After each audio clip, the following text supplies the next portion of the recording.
சுவிசேஷத்தை சரியாக சொல்ல வேண்டும். ಈ ವಿಧವಾಗಿ ಸುವಾರ್ತೆಯನ್ನು ಸರಿಯಾಗಿ ಹೇಳಿಕೊಡಬೇಕು. வேதம் எப்படி ஆரம்பிக்கிறது? ವೇದವು ಹೇಗೆ ಪ್ರಾರಂಭವಾಗುತ್ತದೆ? தேவன் தன்னை குறித்து எப்படி வெளிப்படுத்துகிறார்? தன்னை குறித்து எப்படி பரிச்சயம் பண்ணுகிறார்? ದೇವರು ತನ್ನನ್ನು ಕುರಿತು ಆತನು ಪರಿಚಯ ಮಾಡುತ್ತಾನೆ. எப்படி தன்னை அவர் வெளிப்படுத்தி காட்டுகிறார்? முதலாவது ಹೇಗೆ ಆತನು ತನ್ನನ್ನು ಪ್ರಕಟಿಸಿಕೊಳ್ಳುತ್ತಾನೆ? ಮೊದಲನೆಯದಾಗಿ ஆதியாகமம் 1:1 என்ன படிக்கிறோம்? ಆದಿಕಾಂಡ 1ನೇ ಅಧ್ಯಾಯ 1ನೇ ವಾಕ್ಯದಲ್ಲಿ ಏನು ಓದುತ್ತೇವೆ? தேவன் என்பவர் தான் உலகத்தை எல்லாம் சிருஷ்டித்தவர் என்று தேவன் அங்கே சொல்லுகிறார். ದೇವರೆನ್ನುವಾತನೇ ಲೋಕವೆಲ್ಲವನ್ನು ಸೃಷ್ಟಿ ಮಾಡಿದ್ದೇನೆ ಎಂದು ಅಲ್ಲಿ ಹೇಳುತ್ತಾನೆ. அப்ப தேவன் என்பவர் ಹಾಗಾದ್ರೆ ದೇವರೆನ್ನುವಾತನು சிருஷ்டிகர்த்தர் என்று நாம முதலாவது தெரிந்து கொள்ள வேண்டும். ಸೃಷ್ಟಿಕರ್ತನು ಎಂದು ಮೊದಲನೆಯದಾಗಿ ನಾವು ತಿಳಿದುಕೊಳ್ಳಬೇಕು. அவர் எல்லாவற்றையும் உண்டு பண்ணினவராயிருக்கிறார். ಅದನ್ನು ಎಲ್ಲವನ್ನು ಉಂಟು ಮಾಡಿದವನಾಗಿದ್ದಾನೆ. அவர் அன்புள்ளவரான ஒரு தேவனாகவும் இருக்கிறார். ಆತನು ಪ್ರೀತಿಯುಳ್ಳ ದೇವರಾಗೂ ಕೂಡ ಇದ್ದಾನೆ. அது மட்டுமல்ல, அவர் சிருஷ்டிக்கப்பட்ட பொருள்களிலிருந்து வித்தியாசப்பட்டவராக இருக்கிறார். ಅದು ಮಾತ್ರವಲ್ಲ, ಅದನ್ನು ಸೃಷ್ಟಿಸಿದಂತ ವಸ್ತುಗಳಿಂದ ಆತನು ವ್ಯತ್ಯಾಸವುಳ್ಳ ದೇವರಾಗಿ ಕೂಡ ಇದ್ದಾನೆ. அவர் வித்தியாசம் உள்ளவராய் இருக்கிறார் என்கிற அந்த வார்த்தை தான் பரிசுத்தர் என்று சொல்லப்படுகிறது. ಆತನು ವ್ಯತ್ಯಾಸವಾಗಿ ಇದ್ದಾನೆ ಎನ್ನುವಂತಹ ಒಂದು ಪದವೇ ಪರಿಶುದ್ಧನು ಎಂದು ಹೇಳುತ್ತಾರೆ. பரிசுத்தம் என்று சொன்னால் வித்தியாசமாய் இருக்கிறவர் அர்த்தம். ಪರಿಶುದ್ಧವೆಂದು ಹೇಳಿದರೆ ವ್ಯತ್ಯಾಸವುಳ್ಳವನು ಎಂದು ಅರ್ಥವು. எல்லாத்தோடையும் சேர்ந்து கலந்து குழம்பி இருந்தா அது கூட்டத்தோட கூட்டமா இருந்தா அது அசுத்தம் என்று அர்த்தம். ಎಲ್ಲ ಒಟ್ಟಿಗೆ ಬೆರೆತು ಎಲ್ಲ ಸೇರಿ ಎಲ್ಲ ಕಲಿಸಿಕೊಂಡು ಗುಂಪಲ್ಲಿ ಗುಂಪಾಗಿ ಇದ್ದರೆ ಅದು ಅಸುತ್ತವೆಂದು ಅರ್ಥವು. அதுல இருந்து பிரிந்து வேறுபட்டவராக இருக்கும் பொழுது அதுக்கு பேர் பரிசுத்தம் என்று அர்த்தம். ಅದರಿಂದ ಬೇರ್ಪಟ್ಟು ಬೇರೆ ಪ್ರತ್ಯೇಕವಾಗಿರುವುದರಿಂದ ಆತನು ಪರಿಶುದ್ಧನು ಎಂದು ಹೇಳುತ್ತಾರೆ. யாரு ಹೇಳುತ್ತಾರೆ? யாರು ಹೇಳಲ್ಲ. பரிசுத்தம்னு சொன்னா எதோடய மிக்ஸ் ஆகக்கூடாதுன்னு அர்த்தம். ಪರಿಶುದ್ಧನಿದ್ರೆ ಯಾವುದೇ ರೀತಿಗೂ ಬೆರೆಯಬಾರದೆಂದು ಅರ್ಥವು. அவர் வித்தியாசமாயிருக்கிறார். ಆತನು ವ್ಯತ್ಯಾಸವಾಗಿದ್ದಾನೆ. அவர் தன் நிலையிலிருந்து மாறாதவராகவும் இருக்கிறார். ಆತನು ತನ್ನ ಸ್ಥಾನದಿಂದ ಬದಲಾಗದವನು ಕೂಡ ಆಗಿದ್ದಾನೆ. அவர் நேற்றும் இன்றும் என்றும் மாறாதவராயிருக்கிறார். ಆತನು ನಿನ್ನೆ ಇವತ್ತು ನಾಳೆ ಎಂದಿಗೂ ಬದಲಾಗದವನಾಗಿದ್ದಾನೆ. அவருடைய நிலைமையில இருந்து அவர் முன்னேறி டெவலப் ஆகுறதே இல்லை. ಆತನ ಒಂದು ಸ್ಥಾನದಿಂದ ಮುಂದಕ್ಕೆ ಅವನು ಅಭಿವೃದ್ಧಿ ಹೊಂದುವುದೇ ಇಲ್ಲ. ஏனென்றால் அவர் இருக்கிறதே பரிபூர்ணத்தில் தான் இருக்கிறார். ಏಕೆಂದ್ರೆ ಆತನು ಇರುವುದೇ ಸಂಪೂರ್ಣತೆಯಲ್ಲಿ ಇದ್ದಾನೆ. அதனால அவருக்கு எந்த குறையும் இல்லாததுனால அவர் நிறைவை நோக்கி வளர வேண்டிய அவசியமே இல்லை. ಆದ್ದರಿಂದ ಆತನಲ್ಲಿ ಯಾವುದೇ ಕೊರತೆ ಇಲ್ಲದೆ ಇರುವುದರಿಂದ ಆತನು ಬೆಳೆಯುವಂತ ಮುನ್ನುಗ್ಗುವಂತ ಒಂದು ಯಾವ ಅವಶ್ಯಕತೆಯೂ ಇಲ್ಲ. அதனால அவர் சேஞ்ச் ஆகிறது இல்ல. ಅದರಿಂದ ಆತನು ಬದಲಾಗುವುದಿಲ್ಲ. நாம எல்லாரும் சேஞ்ச் ஆகிதான் ஆகணும். ஏன்னா நாம குறையோட இருக்கிறோம்.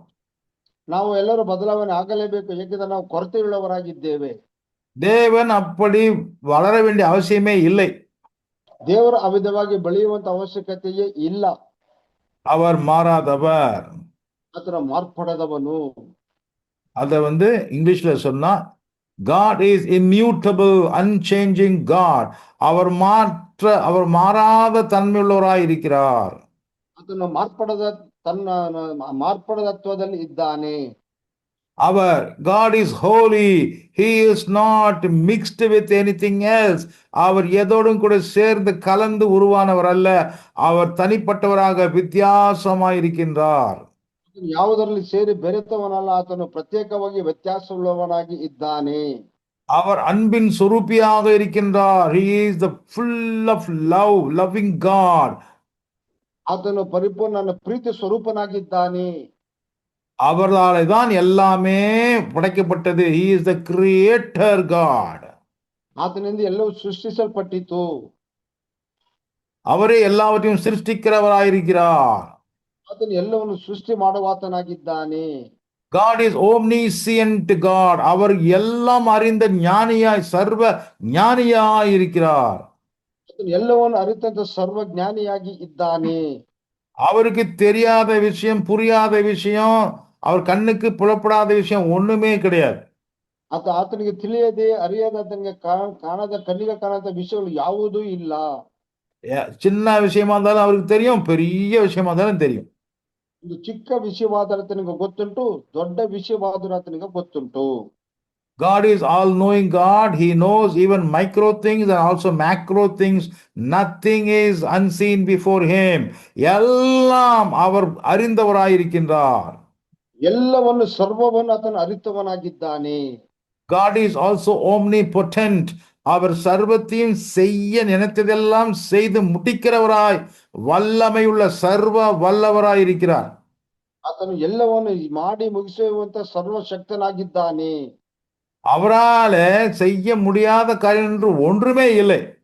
ಆತನಿಂದ ಮಾಡಲಿಕ್ಕೆ ಅಸಾಧ್ಯವಾದಂತ ಕಾರ್ಯಗಳು ಒಂದೂ ಇಲ್ಲ. நான் பிளான் பண்ணேன், அடடா முடியாத போச்சே அப்படின்னு அவர் வருத்தப்பட்டதே இல்லை. ನಾನು ಪ್ಲಾನ್ ಮಾಡಿದೆ, ಆದರೆ ಅಯ್ಯೋ ಅದನ್ನ ಮಾಡಲಿಕ್ಕೆ ಆಗಲಿಲ್ಲ ಎನ್ನುವಂತ ಒಂದು ಚಿಂತೆ ಪಡುವಂತ ಅವಶ್ಯಕತೆ ಇಲ್ಲ ಆತನಲ್ಲಿ. அவர் எதை எதை நினைக்கிறாரோ அதை செஞ்சே முடிச்சிடுவார். ಆತನು ಏನನ್ನು ಅಂದುಕೊಳ್ಳುತ್ತಾನೋ ಅದು ಮಾಡಿಯೇ ಮುಗಿಸುತ್ತಾನೆ. God is also omnipresent. அவர் எல்லா இடத்திலேயும் இருந்து கொண்டே இருக்கின்றார். அவர் சர்வ வியாபி. ಆತನು ಎಲ್ಲಾ ಸ್ಥಳಗಳಲ್ಲಿ ಇರುವಾತನಾಗಿದ್ದಾನೆ. ಆತನು ಸರ್ವ ವ್ಯಾಪಿಯಾಗಿದ್ದಾನೆ. ஒரே நேரத்துல ஒரே செகண்ட்ல இங்கேயும் இருக்கிறாரு, உங்க வீட்லயும் இருக்கிறாரு, அமெரிக்காவிலையும் இருக்கிறாரு, ஆப்பிரிக்காவிலையும் இருக்கிறாரு, தண்ணி கடியிலையும் இருக்கிறாரு, மேகத்து மேலேயும் இருக்கிறார். ಒಂದೇ ಸಮಯದಲ್ಲಿ ಒಂದೇ ಸೆಕೆಂಡ್ ಆತನು ಇಲ್ಲಿ ಇದ್ದಾನೆ, ನಿಮ್ಮ ಮನೆಗಳಲ್ಲಿ ಇದ್ದಾನೆ, ಆಫ್ರಿಕಾದಲ್ಲಿ ಇದ್ದಾನೆ, ಅಮೆರಿಕದಲ್ಲಿ ಇದ್ದಾನೆ, ನೀರಿನ ಅಡಿಯಲ್ಲಿ ಇರುತ್ತಾನೆ, ಮೇಲೆಯೂ ಇರುತ್ತಾನೆ. அவர் இல்லாத ஒரு இடத்துக்கு ஒரு மனுஷனும் எங்கேயுமே போகவே முடியாது. ಆತನ ಇಲ್ಲದ ಸ್ಥಳಕ್ಕೆ ಒಬ್ಬ ಮನುಷ್ಯ ಎಲ್ಲಿಗೂ ಹೋಗ್ಲಿಕ್ಕೂ ಸಾಧ್ಯವೇ ಇಲ್ಲ. எங்க போனாலும் சரி அவர் அங்க இருப்பார். ಎಲ್ಲೇ ಹೋದರೂ ಸರಿ ಆತನಲ್ಲಿ ಇರುತ್ತಾನೆ. பாதாளத்துல போய் படுக்கை போட்டாலும் அங்கேயும் அவர் இருப்பார். ಪಾತಾಳದಲ್ಲಿ ಹಾಸಿಗೆ ಹಾಕಿಕೊಂಡು ಮಲಗಿದ್ರು ಆತನ ಅಲ್ಲಿ ಇರುತ್ತಾನೆ. வான மண்டலங்களுக்கு மேல ஏறி போனாலும் அவர் அங்கே இருக்கிறார். ಆಕಾಶ ಮಂಡಗಳ ಮೇಲೆ ಏರಿ ಹೋದರೂ ಅಲ್ಲಿ ಆತನಿರುತ್ತಾನೆ. God is also everlasting God. அவர் எல்லா சமயத்திலேயும் ஆதியிலே இருக்கிறதை போலவே இப்பொழுதும் இருந்து கொண்டிருக்கிறார், இனிமேலும் இருந்து கொண்டே இருப்பார். ಆತನು ಎಲ್ಲಾ ಸಮಯಗಳಲ್ಲಿಯೂ ಆದಿಯಲ್ಲಿ ಇರುವಂತೆ ಇವಾಗಲೂ ಇರುತ್ತಾನೆ, ಇನ್ನು ಮೇಲೆ ಇರುತ್ತಾನೆ. அவர் நித்திய வாசியா இருக்கின்றார், everlasting God. ಆತನು ನಿತ್ಯ ವಾಸಿಯಾಗಿದ್ದಾನೆ, ನಿತ್ಯನಾದ ದೇವರಾಗಿದ್ದಾನೆ. ಆತನು ನಿತ್ಯನು ನಿರಂತರನು ಎಂದೆಂದಿಗಿರುವ ಆತನು ಸದಾಕಾಲವೂ ಜೀವಿக்கிற தேவனாயிருக்கின்றார். ಆತನು ಸದಾಕಾಲವು ಜೀವಿಸುವಂತ ದೇವರಾಗಿದ್ದಾನೆ. நித்திய தேவன், ಆತ ನಿತ್ಯ ದೇವರು, நிரந்தரமாயிருக்கிறவர். ನಿರಂತರವಾಗಿರುವ ಆತನು. நாம் எல்லாரும் ஒரு நாள் வந்தோம், இப்ப இருக்கிறோம், நாளைக்கு எங்க இருப்போம்னு தெரியாது. ನಾವು ಒಂದು ದಿನ ಬಂದೆವು, ಇವಾಗ ಇದ್ದೇವೆ, ನಾಳೆ ಎಲ್ಲಿರುತ್ತೇವೆ ನಮಗೆ ತಿಳಿಯದು. ஆனால் அவர் எல்லா டைம்லயும் இருக்கிறார். ಆದ್ರೆ ಆತನು ಎಲ್ಲಾ ಸಮಯಗಳಲ್ಲಿ ಇದ್ದಾನೆ. அவர் எல்லா நேரத்திலையும் எல்லா நாட்களிலேயும் இருந்து கொண்டே இருக்கிறார். ಎಲ್ಲಾ ಸಮಯಗಳಲ್ಲಿ ಎಲ್ಲಾ ದಿನಗಳಲ್ಲಿ ಆತನು ಇರುವಂತವನಾಗಿದ್ದಾನೆ. கடைசியாக நம்ம என்ன பார்த்தோம்? ಕೊನೆಯದಾಗಿ ನಾವು ಏನು ನೋಡಿದೆವು? God is spirit. தேவன் ஆவியாயிருக்கிறார். ದೇವರು ಆತ್ಮವಾಗಿದ್ದಾನೆ. தேவரு ஆத்மஸ்வரூபனாகிದ್ದಾನೆ. அவர் கண்ணுக்கு தெரியாதவராக புலப்படாதவராக இருக்கிறார். ಅದನ್ನು ಕಣ್ಣಿಗೆ ಕಾಣದವನಾಗಿ ಇದ್ದಾನೆ. அவர் உருவமில்லாதவராய் இருக்கிறார். ಆತನು ರೂಪವಿಲ್ಲದವನಾಗಿದ್ದಾನೆ. அவர் அரூபியாக இருக்கின்றார். ಆತನು ಅದೃಶ್ಯನಾಗಿದ್ದಾನೆ. அவரை இங்கதான் ஆரம்பிச்சு இங்கதான் முடிகிறாரு என்று யாரும் முழுசா பாத்திரவே முடியாது. ಆತನು ಇಲ್ಲಿಯೇ ಪ್ರಾರಂಭ ಮಾಡಿ ಇಲ್ಲೇ ಇದ್ದನಿಂದ ಅವ್ರು ಯಾರು ಸಂಪೂರ್ಣವಾಗಿ ಆತನನ್ನು ನೋಡಲಿಕ್ಕೆ ಸಾಧ್ಯವಿಲ್ಲ. போறாரு பாருங்க, நான் பார்த்தேன், இங்கதான் இருக்காரு பாருங்க, அப்படி யாரும் சொல்ல முடியாது. ಅದನ್ನು ನೋಡಿ ಹೋಗುತ್ತಿದ್ದಾರೆ, ಇಲ್ಲೇ ಇದ್ದಾರೆ ಎಂದು ಯಾರು ಹೇಳಲಿಕ್ಕೆ ಸಾಧ್ಯವಿಲ್ಲ. அவரை அவரை ஒரு உருவத்துக்குள்ளே ஒரு பெட்டிக்குள்ளே யாரும் வச்சு இவ்வளவுதான் கடவுள் காட்டவே முடியாது. ಆತನ ಒಂದು ರೂಪದಲ್ಲಿ ಒಂದು ಪೆಟ್ಟಿಗೆಯಲ್ಲಿ ಇಟ್ಟು ಆತನ ಇವನೇ ದೇವರಿಂದ ಯಾರಿಂದಲೂ ತೋರಿಸಲಿಕ್ಕೂ ಸಾಧ್ಯವಿಲ್ಲ. ஏனென்றால் ಏಕೆಂದರೆ அவர் அரூபி, அவர் உருவமற்றவர். ಆತನು ಅದೃಶ್ಯನು, ಆತನ ರೂಪವಿಲ್ಲದವನು. அவர் உண்டாக்கின தேவ தூதர்களும் கூட உருவமற்றவர்கள். ಆತನು ಸೃಷ್ಟಿ ಮಾಡಿದ ದೇವದೂತರು ಕೂಡ ರೂಪವಿಲ್ಲದವರು. மனுஷனை கர்த்தர் மண்ணினாலே உருவாக்கி ಮನುಷ್ಯನನ್ನು ಯೆಹೋವನು ಮಣ್ಣಿನಿಂದ ಸೃಷ್ಟಿ ಮಾಡಿ மண்ணை சிருஷ்டித்தார், அதிலே மனிதனை உண்டு பண்ணினார். ಮಣ್ಣನ್ನು ಸೃಷ್ಟಿ ಮಾಡಿದನು, ಅದರಲ್ಲಿ ಮನುಷ್ಯನನ್ನು ಉಂಟು ಮಾಡಿದನು.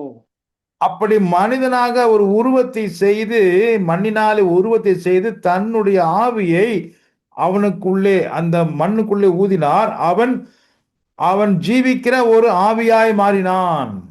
ಆತನ ಮಣ್ಣಿನಿಂದ ಆತನನ್ನು ಒಂದು ಮನುಷ್ಯನನ್ನು ಸೃಷ್ಟಿಸಿ ಆತನಿಗೆ ತನ್ನ ಜೀವಾತ್ಮವನ್ನು ಅವನಲ್ಲಿ ಊದಿದನು. சிருஷ்டித்தல், உண்டு பண்ணுதல் ரெண்டுக்கும் வேற வேற வார்த்தைகள் உண்டு. இல்லாததை கொண்டு வந்தால் அது சிருஷ்டித்தல். ಇಲ್ಲದೆ ಇರುವುದನ್ನು ಕೊಂಡು ಬಂದರೆ ಅದು ಸೃಷ್ಟಿಯು. உண்டாக்க ஏற்கனவே சிருஷ்டித்த மண் இருக்குது, அந்த மண்ணினாலே ஒன்னை அவர் செஞ்சா ಮುಂಚಿತವಾಗಿ ಮಣ್ಣು ಇದೆ, ಆ ಮಣ್ಣಿನಿಂದ ಒಂದನ್ನು ಮಾಡಿದರೆ அதுதான் உண்டு பண்ணுதல். ಅದವೇ ಉಂಟು ಮಾಡುವುದು. மண்ணை சிருஷ்டித்தார், ಮಣ್ಣನ್ನು ಸೃಷ್ಟಿ ಮಾಡಿದನು, மண்ணினாலே மனிதனை உண்டு பண்ணினார். ಆ ಮಣ್ಣಿನಿಂದ ಮನುಷ್ಯನನ್ನು ಉಂಟು ಮಾಡಿದನು. அந்த மண்ணா இருக்கக்கூடிய அந்த மண்ணுக்குள்ளே தன் ஆவியை ஊதினார்.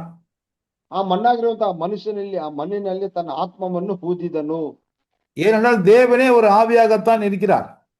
ಏಕೆಂದರೆ ದೇವರೇ ಒಂದು ಆತ್ಮವಾಗಿ ಇದ್ದಾನೆ, ಆವಿಯಾಗಿದ್ದಾನೆ.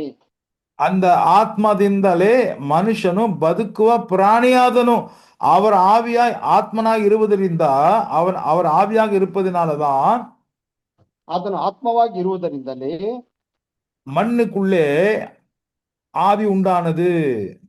ಆ ಮಣ್ಣಿನಲ್ಲಿ ಆತ್ಮ ಉಂಟಾಯಿತು. அதனால மண்ணு நடக்கிறதா, பேசுறதா, போகிறதா, வருகிறதா, வாழ்ந்து கொண்டிருக்குது.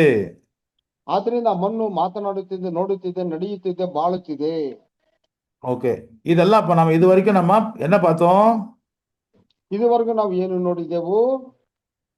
தேவன் எப்படிப்பட்டவராய் இருக்கிறார் என்று நாம் சொல்லிக் கொண்டிருக்கிறோம். ದೇವರು ಯಾವ ವಿಧವಾದವನೆಂದು ನಾವು ಹೇಳುತ್ತಿದ್ದೇವೆ. இல்ல, இன்னைக்கு இன்னொரு பாயிண்ட் பார்க்க போறோம்.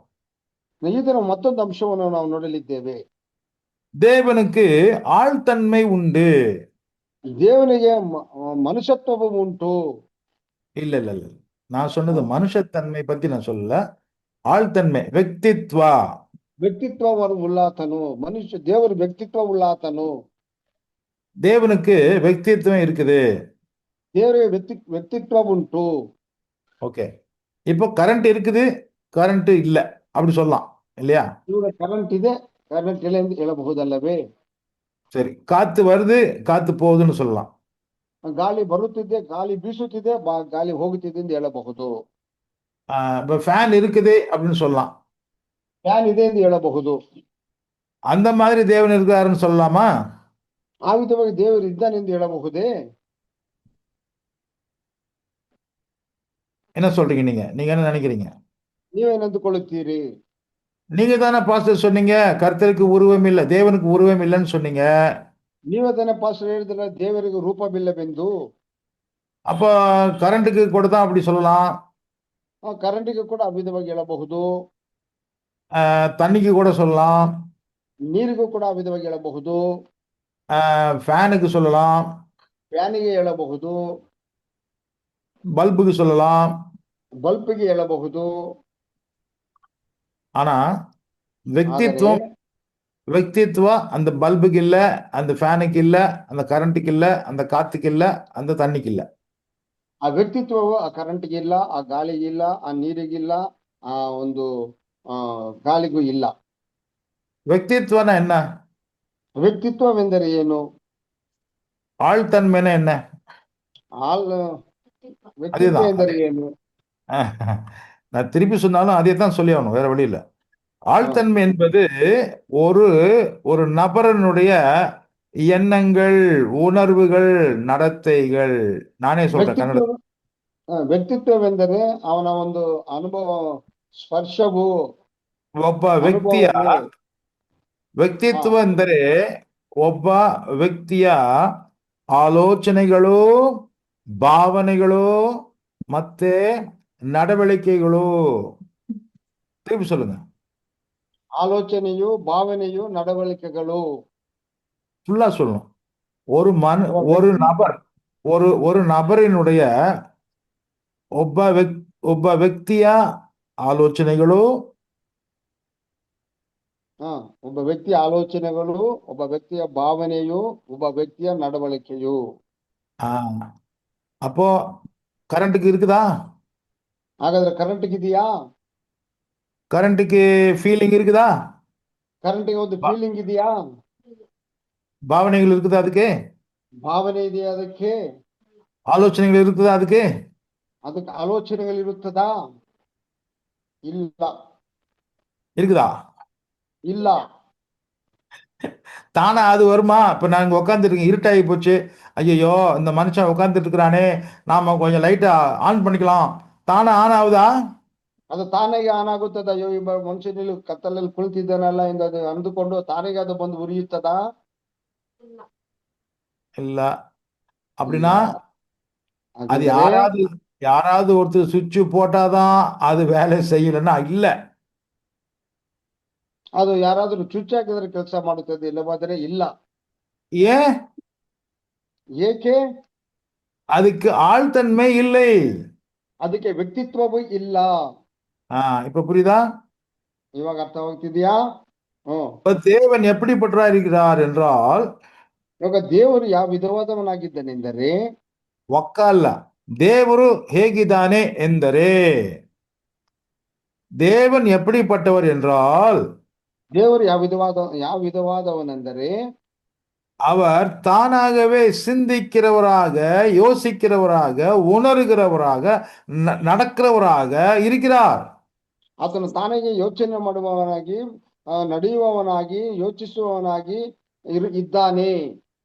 ஆத்தனையே பாவனைகள் உண்டு, அவருக்கு உணர்வுகள் இருக்கிறது, ಆತನಿಗೆ ಭಾವನೆಗಳು ಉಂಟು, அவர் பிளான் பண்ண முடியும், ಆತನ ಒಂದು ಯೋಜನೆಯನ್ನು ಹಾಕಲಿಕ್ಕೆ ಸಾಧ್ಯವು. ஒன்றை எடுப்பதற்கு, வைப்பதற்கு, தள்ளுவதற்கு, உடைப்பதற்கு, உருவாக்குவதற்கு அவருக்கு சித்தம் வேலை செய்கிறது. ಆತನಿಗೆ ಒಂದನ್ನು ಮಾಡುವುದಕ್ಕೆ, ಒಂದನ್ನು ಒಂದನ್ನು ಮಾಡುವುದಕ್ಕೆ, ಒಂದನ್ನು ಹೊಡೆಯುವುದಕ್ಕೆ, ಒಂದನ್ನು ಸೃಷ್ಟಿ ಮಾಡುವುದಕ್ಕೆ ಆತನಿಗೆ ಚಿತ್ತ ಉಂಟು. அவர் செயல்படுகிறார். யாரும் அவருக்கு சொல்லி கொடுத்து அவர் செய்யறதில்ல, தானாகவே செயல்படுகிறார். ಆತನು ಕ್ರಿಯೆಯುಳ್ಳವನಾಗಿದ್ದಾನೆ, ಆತನಿಗೆ ಯಾರು ಹೇಳುವಂತ ಅವಶ್ಯಕತೆ ಇಲ್ಲ, ತಾನಾಗಿ ಆತನು ಮಾಡುವಂತವನಾಗಿದ್ದಾನೆ. அதுக்கு பேர் தான் ವ್ಯಕ್ತಿತ್ವ, ஆழ்தன்மை உள்ளவர். கர்த்தர் தேவன் ஆழ்தன்மை உள்ளவராய் இருக்கிறார். ಅದನ್ನೇ ದೇವರು ವ್ಯಕ್ತಿತ್ವ ಉಳ್ಳವನಾಗಿದ್ದಾನೆ. ஒரு வசனத்தை வாசித்தால், ಒಂದು ವಾಕ್ಯವನ್ನು ನಾವು ಓದಿದರೆ, அவருக்குள்ள இருக்கக்கூடிய ஆலோசனைகள், நடத்தைகள், பாவனைகள், அவருடைய சுபாவங்கள் எல்லாம் அந்த வசனங்கள் சொல்லுது. ಆತನಿರುವಂತ ಆಲೋಚನೆಗಳು, ಭಾವನೆಗಳು ಮತ್ತು ಯೋಚನೆಗಳು ಎಲ್ಲವನ್ನದು ಆ ವಾಕ್ಯ ಹೇಳುತ್ತದೆ.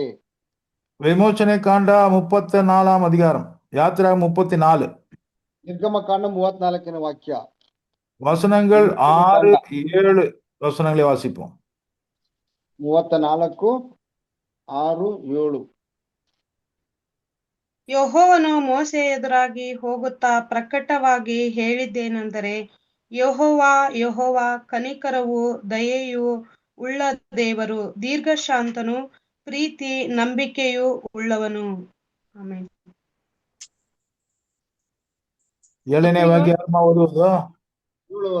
ಸಾವಿರಾರು ತಲೆಗಳವರೆಗೂ ದಯೆ ತೋರಿಸುವವನು, ದೋಷ ಅಪರಾಧ ಪಾಪಗಳನ್ನು ಕ್ಷಮಿಸುವವನು, ಆದರೂ ಅಪರಾಧಗಳನ್ನು ಶಿಕ್ಷಿಸದೆ ಬಿಡದವನು, ತಂದೆಗಳ ದೋಷ ಫಲವನ್ನು ಮಕ್ಕಳ ಮೇಲೆ 3-4 ತಲೆಗಳವರೆಗೆ ಬರಮಾಡುವವನು ಎಂಬುದೇ. ஒருத்தர் இங்கிலீஷ்லயும் படிங்க, தெலுங்குல படிங்க, தமிழ்ல படிங்க. தெலுங்கு, தமிழ், இங்கிலீஷ் ஓதி. கர்த்தர் அவனுக்கு முன்பாக கடந்து போகிற போது அவர் கர்த்தர் இரக்கமும் கிருபையும் நீடிய சாந்தமும் மகா தைரியம் சத்தியம் உள்ள தேவன், 1000 தலைமுறைகளுக்கு இரக்கத்தை காக்கிறவர், அக்கிரமத்தையும் மீறுதலையும் பாவத்தையும் மன்னிக்கிறவர், குற்றவாளியை மற்றவனாக விடாமல் பிதாக்கள் செய்த அக்கிரமத்தை பிள்ளைகளிடத்திலும் பிள்ளைகளுடைய பிள்ளைகளிடத்திலும் 3ஆம் 4ஆம் தலைமுறை மட்டும் விசாரிக்கிறவர் என்று கூறினார். ஆமென். And he passed in front of Moses, proclaiming, the Lord, the compassionate and gracious God, slow to anger, abounding in love and faithfulness, maintaining love to thousands and forgiving wickedness, rebellion, and sin. Yet he does not leave the guilty unpunished. He punishes the children and their children for the sin of the parents to the third and fourth generation.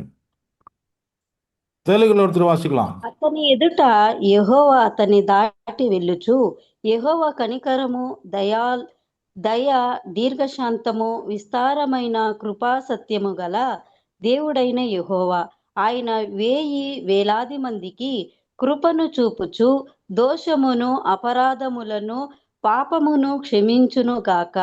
ఆయన ఏమాత్రము దోషులను నిర్దోషులుగా ఎంచక 3-4 తరము వరకు తండ్రుల దోషములను కుమారుల మీదికి రప్పించునని ప్రకటించెను. ఆమేన్. Okay, நான் வாசித்த இந்த பகுதியில் நம்ம என்ன புரிந்து கொள்ள வேண்டும்? ನಾವು ಓದಿದಂತ ಈ ಭಾಗದಲ್ಲಿ ನಾವು ಏನನ್ನು ಅರ್ಥ ಮಾಡಿಕೊಳ್ಳಬೇಕು?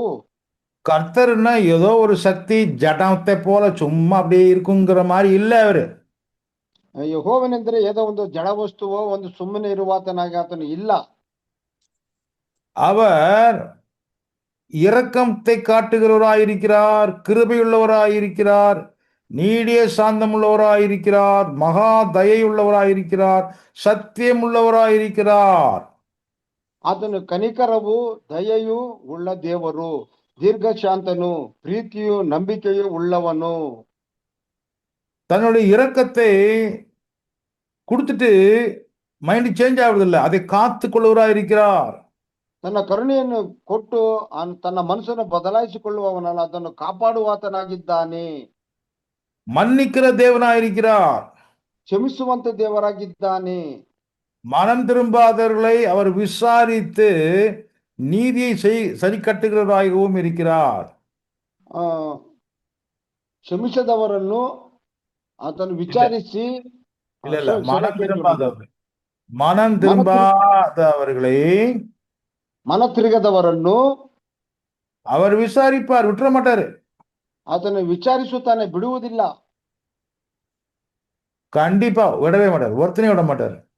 ನಿಶ್ಚಯವಾಗಿ ಯಾರನ್ನು ಆತನು ಬಿಡುವುದಿಲ್ಲ. ஒத்துக்கிட்டாக்கா, மன்னிப்பு கேட்டாக்கா, இரக்கம் கேட்டாக்கா கொடுப்பார். ಒಪ್ಪಿಕೊಂಡರೆ ಕರುಣೆಯನ್ನು ಕೇಳಿದರೆ ಅದನ್ನು ಕೊಡುತ್ತಾನೆ. ஆனால் பாவங்களை மறைச்சிக்கிட்டு வாழ்ந்து கொண்டு இருந்தால், ಆದರೆ ಪಾಪವನ್ನು ಮರೆ ಮಾಡಿಕೊಂಡು ನಾವು ಬಾಳುತ್ತಿರುವುದಾದರೆ, அறிக்கை பண்ணாம கிருபையை கேட்காம மனம் மாறுவதற்கு இடம் கொடுக்காமல் இருந்தால், ಅದನ್ನು ಅರಿಕೆ ಮಾಡದಂತೆ, ಅದನ್ನು ನಾವು ಆತನಲ್ಲಿ ಕರುಣೆಯನ್ನು ಕೇಳದಂತೆ, ಕೃಪೆಯನ್ನು ಕೇಳದಂತೆ ನಾವು ಮರೆಮಾಚಿಕೊಂಡು ಇದ್ದರೆ, நான் மாறவே மாட்டேன் அப்படி பிடிவாதம் பிடிச்சிட்டு இருந்தா கர்த்தர் விட்டவே மாட்டார். ನಾನು ಬದಲಾಗುವುದೇ ಇಲ್ಲ ಎಂದು ನಾವು ಹಠಮಾರಿತನದಿಂದ ನಾನು ಇರುವುದೇ ಆದರೆ தேவன் விடமாட்டார், விசாரித்து அடிச்சு நொறுக்குவார். ದೇವರು ಬಿಡುವುದಿಲ್ಲ, ವಿಚಾರಣೆ ಮಾಡಿ ಅವರನ್ನು ಒಡೆದು ಜಜ್ಜುತ್ತಾನೆ. நரகத்தையும் வச்சிருக்கிறாரு, ನರಕವನ್ನು ಇಟ್ಟಿದ್ದಾನೆ. மன்னிக்கிறவர்களுக்கு மன்னிப்பு கொடுத்து ஏற்றுக்கொள்ளக்கூடிய பரலோகத்தையும் வைத்திருக்கிறார். ಕ್ಷಮಿಸುವವರಿಗೆ ಕ್ಷಮಿಸಿ ಅವರನ್ನು ಪರಲೋಕದಲ್ಲಿ ಅವರನ್ನು ಸೇರಿಸಿಕೊಳ್ಳುತ್ತಾನೆ. அவர் ವ್ಯಕ್ತಿತ್வம் உள்ளவராக இருக்கிறார், ஆழ்தன்மை உள்ள தேவனாய் இருக்கிறார்.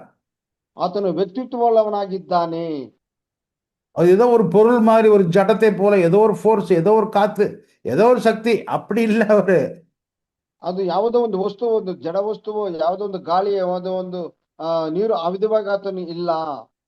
அவர் ஆலோசனையில பெரியவர் என்று வேதம் சொல்லுகிறது. ಆತನ ಆಲೋಚನೆಯಲ್ಲಿ ದೊಡ್ಡವನು ಎಂದು ಹೇಳಲ್ಪಟ್ಟಿದೆ ವೇದವು. அவருடைய ஆலோசனையில ஆச்சரியமானவர் என்று வேதம் சொல்லுகிறது. ಆಲೋಚನೆಯಲ್ಲಿ ಆಶ್ಚರ್ಯವುಳ್ಳವನೆಂದು ವೇದವು ಹೇಳುತ್ತದೆ. 2 வசனங்களை வாசிப்போம். 2 ವಾಕ್ಯಗಳನ್ನು ನಾವು ಓದೋಣ. ஏசாயாவின் புஸ்தகம் 28ஆம் அதிகாரம் ಯೆಶಾಯ ಪ್ರವಾದನ ಗ್ರಂಥ 28ನೇ ಅಧ್ಯಾಯ வசனம் 29. ವಾಕ್ಯ 29.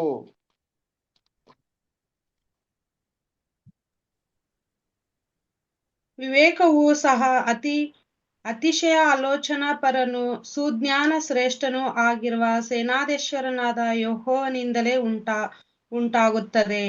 ಆಮೆನ್. தெலுங்கு, தமிழ், இங்கிலீஷ் எல்லாம் வாசிங்க. తెలుగు, కన్నడ, తమిళ్, ఇంగ్లీష్ ಓದ್ರಮ್ಮ. இதுவும் ಯೆಶಾಯ சேனைகளின் 28, கர்த்தரால் உண்டாகிறது. 29ನೇ ವಾಕ್ಯ. அவர் ஆலோசனையில் ஆச்சரியமானவர், செயலில் மகத்துவமானவர். ஆமென்.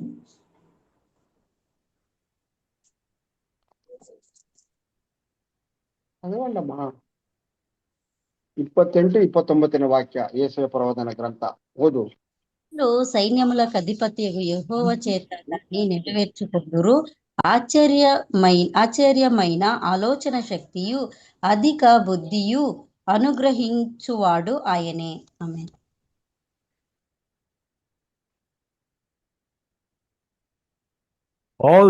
All this also comes from the Lord Almighty, whose plan is wonderful, whose wisdom is magnificent.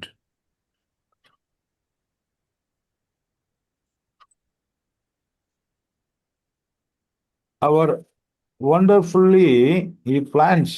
அவர் ஆச்சரியமான நம்ம எல்லாத்தையும் ஆச்சரியப்பட வைக்கிற அளவிற்கு அவருடைய ஆலோசனையில பயங்கரமாய் செய்வார். ಆತನ ಆಲೋಚನೆಯು ನಾವು ಆಶ್ಚರ್ಯ ಪಡುವಷ್ಟರ ಮಟ್ಟಿಗೆ ಆತನು ಅತಿಶಯ ಉಳ್ಳವನಾಗಿದ್ದಾನೆ. அவர் ஒரு ஆளா இருக்கார். ஆழ்தன்மை உள்ள தேவன். அவர் யோசிக்கிறாரு, பிளான் பண்றாரு. ಆತನು ಒಬ್ಬ ವ್ಯಕ್ತಿಯಾಗಿದ್ದಾನೆ. ಆತನು ವಿವೇಕವುಳ್ಳವನು, ಅತಿಶಯ ಆಲೋಚನೆಯುಳ್ಳವನು, ಸುಜ್ಞಾನ அவர் சும்மா ಶ್ರೇಷ್ಠನು. காலி டப்பா கிடையாது. அவரு ಆತನು ಬರೀ ಒಂದು ಖಾಲಿ ಡಬ್ಬ ಅಲ್ಲ. அவருக்குள்ளதான் எல்லா ஞானமும் அறிவும் விவேகமும் எல்லாமே உள்ளுக்குள்ள கிடக்குது. ಆತನೊಳಗೆ ವಿವೇಕವು, ಅತಿಶಯ ಆಲೋಚನೆಯು, ಸುಜ್ಞಾನವು, ಶ್ರೇಷ್ಠವೆಲ್ಲವೂ ಆತನಲ್ಲಿ ಅಡಗಿಕೊಂಡಿದೆ. ரோமாபுரதவರಿಗೆ ಬರೆದ ಪತ್ರಿಕೆ ರೋಮರ್ ಕೆಳದ ನಿರುಪಂ 11ஆம் அதிகாரம் ರೋಮರಿಗೆ ಬರೆದ ಪತ್ರಿಕೆ 11ನೇ ಅಧ್ಯಾಯ 33வது வசனம் 11:33ನೇ ವಾಕ್ಯ. ರೋಮಾಪುರದವರಿಗೆ ಬರೆದ ಪತ್ರಿಕೆ. ಆಹಾ, ದೇವರ ಐಶ್ವರ್ಯವು ಜ್ಞಾನವು ವಿವೇಕವು ಎಷ್ಟೋ ಅಗಾಧ, ಆತನ ತೀರ್ಮಾನಗಳು ಪರಿಶೋಧನೆಗೆ ಎಷ್ಟೋ ಅಗಮ್ಯ, ಆತನ ಮಾರ್ಗಗಳು ಕಂಡುಹಿಡಿಯುವುದಕ್ಕೆ ಎಷ್ಟೋ ಅಸಾಧ್ಯ. 23ನೇ ವಾಕ್ಯ. தேவனுடைய ஐஸ்வர்யம், ஞானம், அறிவு என்பவைகளின் ஆளும் எவ்வளவாய் இருக்கிறது. அவருடைய நியாய தீர்ப்புகள் அளவிடப்படாதவைகள், அவருடைய வழிகள் ஆராயப்படாதவைகள். ஆமென். இன்னும் யாரு வாசிக்கலே வாசிங்க. Oh, the depth of the riches of the wisdom and knowledge of God! How unsearchable his judgments, and his paths beyond tracing out. ఆహా, దేవుని బుద్ధి జ్ఞానము బాహుల్యము ఎంతో గంభీరము. ఆయన తీర్పులు శోధింపనెంతో అసఖ్యములు. ఆయన మార్గం ఎంతో అగమ్యములు. ఆమేన్. அவருக்கு ಭಾವನೆಗಳು இருக்குது, உணர்வுகள் இருக்குது, ಫೀಲಿಂಗ್ இருக்குது. ಆತನಿಗೆ ಭಾವನೆಗಳು ಉಂಟು, ಆತನಿಗೆ ಸ್ಪರ್ಶವೂ ಉಂಟು. பாசம், அன்புன்னு என்னன்னு அவருக்கு நல்லா தெரியும். ಪ್ರೀತಿ ಅಂದ್ರೆ ಆತನಿಗೆ ಚೆನ್ನಾಗಿ ಗೊತ್ತುಂಟು. ಪ್ರೇಮ, ಮಮತೆ எல்லாம் அவர்கிட்ட தான் வருது. ಆ ಪ್ರೇಮವು, ಮಮತೆಯು, ಕರುಣೆ ಎಲ್ಲವೂ ಆತನಿಂದ ಬರುವುದು. அவருடைய உருவமே அன்பாகவே இருக்குதுன்னு வேதம் சொல்லுது. ಆತನ ರೂಪವೇ ಪ್ರೀತಿಯಾಗಿದೆ ಎಂದು ವೇದವು ಹೇಳುತ್ತದೆ. 1 யோவான் 4ஆம் அதிகாரம் 8வது வசனம் 1 ಯೋಹಾನ 4ನೇ ಅಧ್ಯಾಯ 8ನೇ ವಾಕ್ಯ. 1 ಯೋಹಾನ 4:8. ಪ್ರೀತಿ ಇಲ್ಲದವನು ದೇವರನ್ನು ಬಲ್ಲವನಲ್ಲ, ಯಾಕಂದರೆ ದೇವರು ಪ್ರೀತಿ ಸ್ವರೂಪಿಯು. దేవుడు தேவனை அறிவான், தேவன் அன்பாகவே இருக்கிறார். ஆமென்.